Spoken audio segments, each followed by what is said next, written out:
And we'll read the passage on which we're going to reflect for a little while this evening. It's from Luke chapter 8, a very well-known double story of Jesus healing a sick woman and raising a little girl. Now, this is Luke chapter 8, verse 40. Now, when Jesus returned, a crowd welcomed him, for they were all expecting him. Then a man named, in Scotland we say Jairus, in England it's generally Jairus, isn't it? I really don't mind, but if you'll forgive me, I'll probably slip into Scottish ways. It's easier than remembering, okay? So a man named Jairus, a synagogue leader, came and fell at Jesus' feet, pleading with him to come to his house, because his only daughter, a girl of about 12, was dying. As Jesus was on his way, the crowds almost crushed him. And a woman was there who had been subject to bleeding for 12 years. But no one could heal her. She came up behind him and touched the edge of his cloak. And immediately her bleeding stopped. "Who touched me?" Jesus asked. When they all denied it, Peter said, "Master, the people are crowding and pressing against you." But Jesus said, "Someone touched me. I know that power has gone out from me." Then the woman, seeing that she could not go unnoticed, came trembling and fell at his feet. In the presence of all the people, she told why she had touched him and how she had been instantly healed. Then he said to her, "Daughter, your faith has healed you. Go in peace." While Jesus was still speaking, someone came from the house of Jairus, the synagogue leader.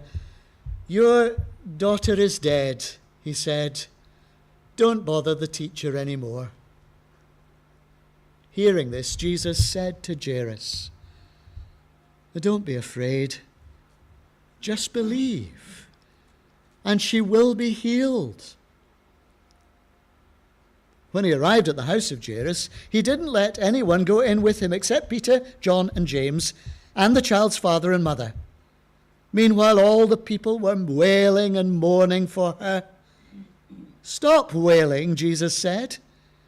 "She isn't dead, but asleep."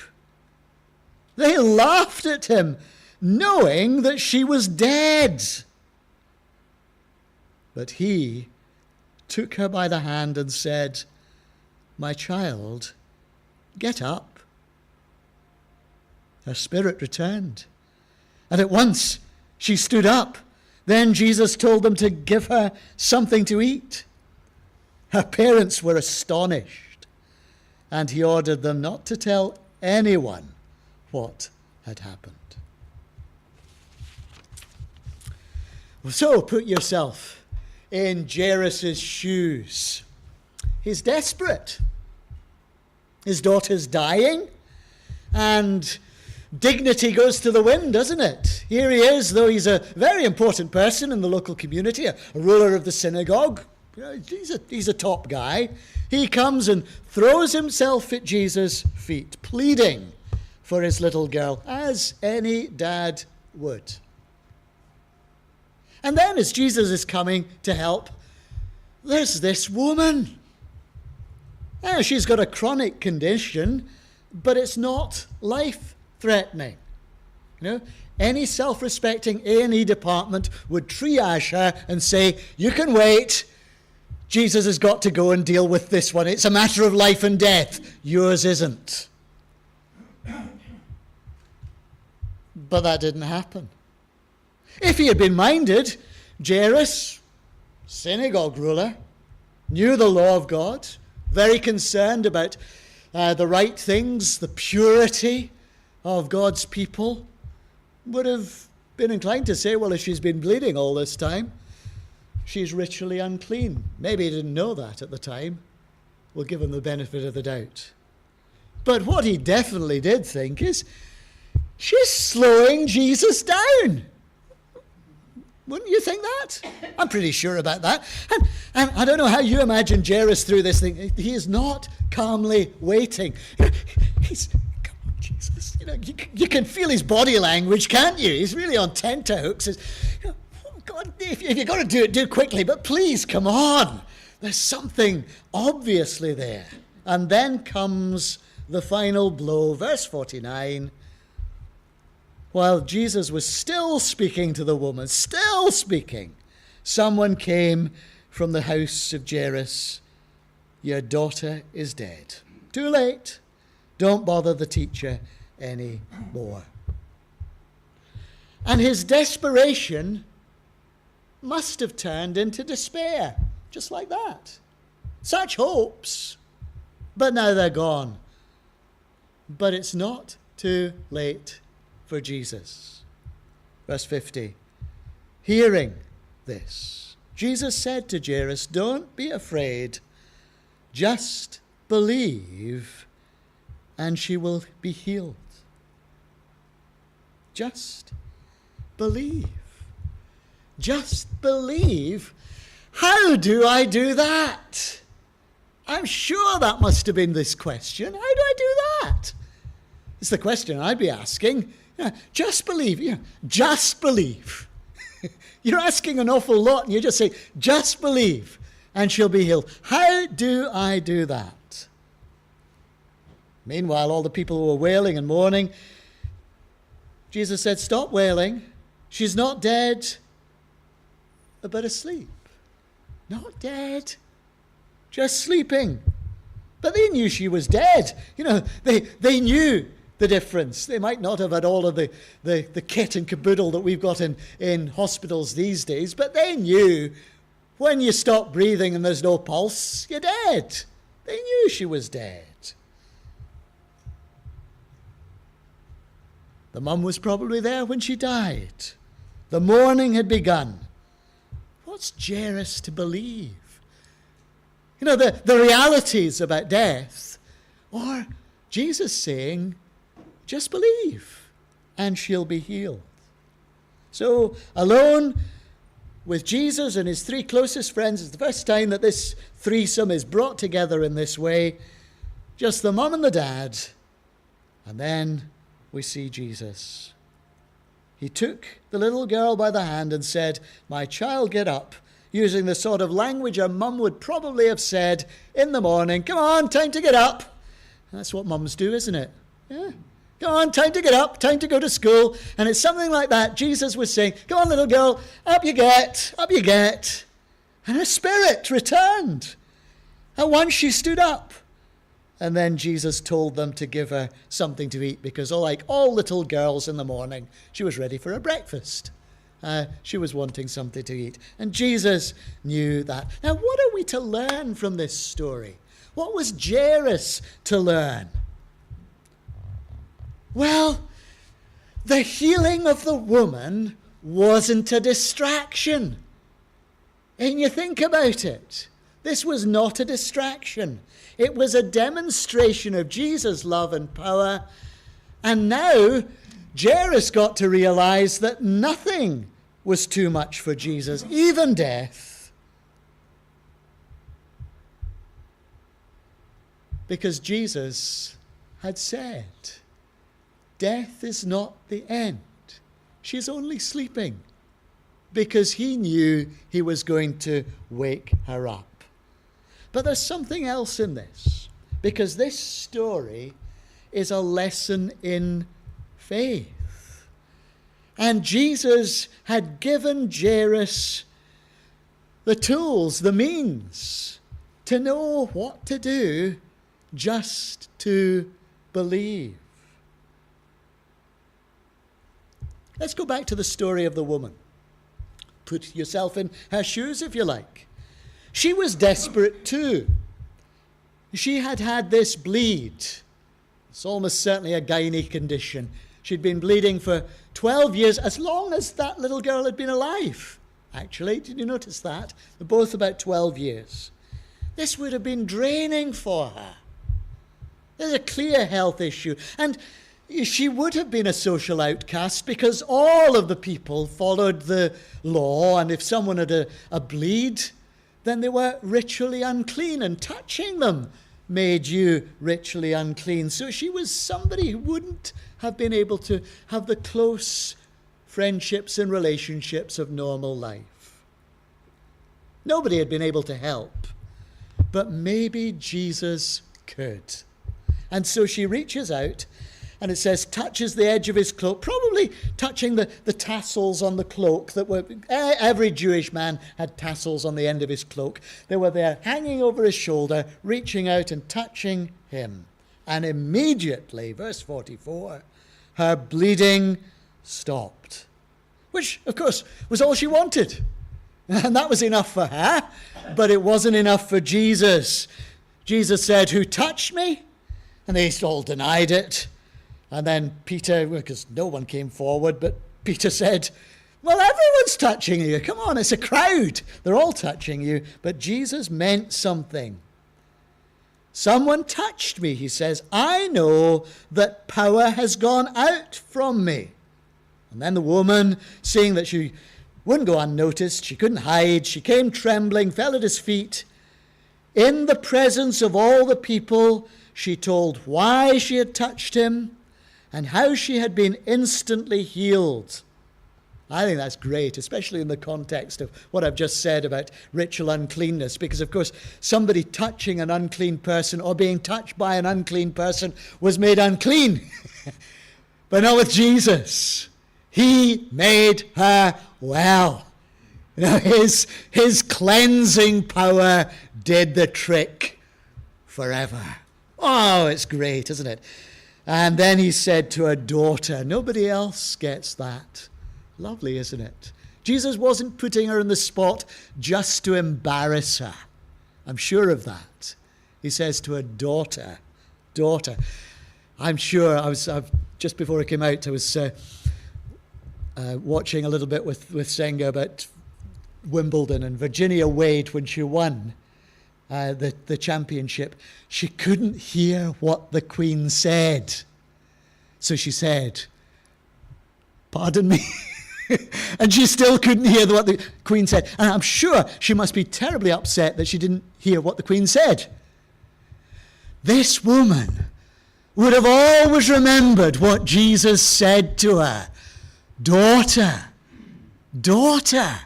your faith has healed you. Go in peace. It's really okay. She hadn't stolen a quick healing from Jesus. He had given it freely. But what are we to learn about her faith healing her? Because we might want to ask the question, is this faith healing? And the answer, of course, is yes and no. And sometimes you've got to have answers that are a bit like that. It's not sitting on the fence. It's understanding what's going on. Yes, it's faith healing because faith was necessary. If she hadn't come and reached out her hand and touched Jesus, she wouldn't have been healed. Pretty sure of that. Faith is necessary. But faith on its own is powerless. Right? Faith in the wrong place is powerless. Lots of people have faith in all sorts of crazy remedies. Doesn't do any good. Faith was necessary, but faith on its own is powerless. You see, Jesus is making it quite clear, first of all, that it's not some new religion of tassel touching or catch the edge of somebody's cloak and you get healed. It was nothing to do with that. It was about trusting him. That was the message. It was faith in him. Jesus knew that power had gone out from him. She had reached out and touched him, and power had gone out from him. I think it's the best picture I've got is that it's like a plug. Faith is like a plug. On its own, it's not much good. Stick it in a socket and you get the power. Yeah? But you got to stick it in the right socket. Okay? So she had faith. She stuck it in the right socket. Power went out from Jesus. It's only a picture. Please don't read too much theology into the picture. The point is, there was no real power in her faith, apart from the fact she reached out to Jesus, and power went out from him. And that's why her faith healed her. Faith is the key because she believed in Jesus. She came to Jesus for help. And here's the thing that I really want us to get across. Jesus had done that, slowed everything down, waited for somebody to come forward. They didn't come. Come on, somebody. Little by little she came and she talked, and Jairus is standing there. Come on, Jesus, get on with this. But he's spelling the whole thing out. How was she healed? Your faith has healed you. What is he saying to Jairus? Don't be afraid, just believe. In other words, he's telling him to do what the woman did. And he just had this marvelous faith-building illustration, if he had eyes to see it. And of course, we don't know if he did. We don't know if he did. We just know that he went in there with Jesus. But Jesus was asking him to do what the woman had done, believing that Jesus was not limited just to healing, but if he wanted, he could raise the dead. That's what Jesus meant when he said, don't be afraid, just believe and she'll be healed. And I think that this double lesson, because that's what it is, 2 stories to get the one point across, it's a double lesson for us too, whether our faith is weak or strong. That really doesn't matter. You know, some people think, oh, I wish I had strong faith like you. It really doesn't matter. Jesus talks about faith as small as a grain of mustard seed, and you can move mountains. Yeah? Small faith, great God. Yeah? Small faith, but as long as it's in Jesus, don't worry if you haven't got great faith. We've got a great Savior. Just put the little bit of faith you've got in the right place. In him. Trust Jesus. That's the lesson. And this story, this double story is there to encourage us. Because, you know, I can tell you all sorts of theology and stuff like that, but there's nothing better than a good story, is there?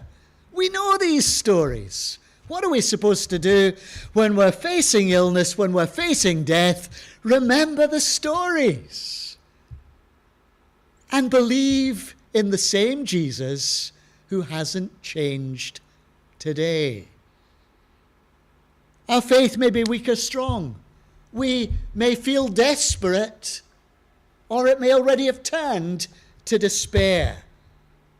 But we can reach out to Jesus for ourselves, for our loved ones. Don't be afraid, just believe. And especially in the face of death, remember, it's Jesus who redefines death. It's he who changes the way that we think about death from the last enemy to sleep. You know, going to bed at night and have a nice sleep is a great thing, isn't it? And you have that expectation day after day. You're going to wake up in the morning, aren't you? It's happened every day since. You know, we do that. There's nothing frightening about going to sleep. But that's what Jesus does with the lost enemy. He says, you don't need to be frightened about that. Death for the Christian. I'm not saying that dying will always be nice. That was interesting. But I'm not saying that dying is always nice, but death itself is not something for us to be frightened of. Indeed, like my old aunt that I mentioned at the beginning, is to be welcomed. Because we know when we wake up, the first face we'll see is Jesus. He transforms death into sleep. And that's what Christians have always thought, and we continue to believe. She isn't dead, she's sleeping. She was dead as far as we call death, death. But Jesus knew what he was going to do, how through his death the last enemy would ultimately be destroyed, and already death was transformed into sleep. So he could say, come on, it's morning. Just on this occasion. He didn't do this with lots of people, but he did it so that we would know that he means it. And the resurrection morning, well, that will be a great day. Let me read to you a few more words from 1 Corinthians 15. This is from verse 51. Listen, I tell you a mystery. That's something we wouldn't possibly know unless it had been revealed. We will not all sleep, but we will all be changed. In other words, Jesus might come before some of us fall asleep. That's part of our hope. And if he does, we won't miss out either. We will all be changed in a flash, in the twinkling of an eye, at the last trumpet, for the trumpet will sound, the dead will be raised imperishable, and we will be changed. For the perishable must clothe itself with the imperishable, and the mortal with immortality. When the perishable has been clothed with the imperishable, and the mortal with immortality, then the saying that is written will come true. Death has been swallowed up in victory. Where, O death, is your victory? Where, O death, is your sting? The sting of death is sin, and the power of sin is the law, but thanks be to God, he gives us the victory through our Lord Jesus Christ.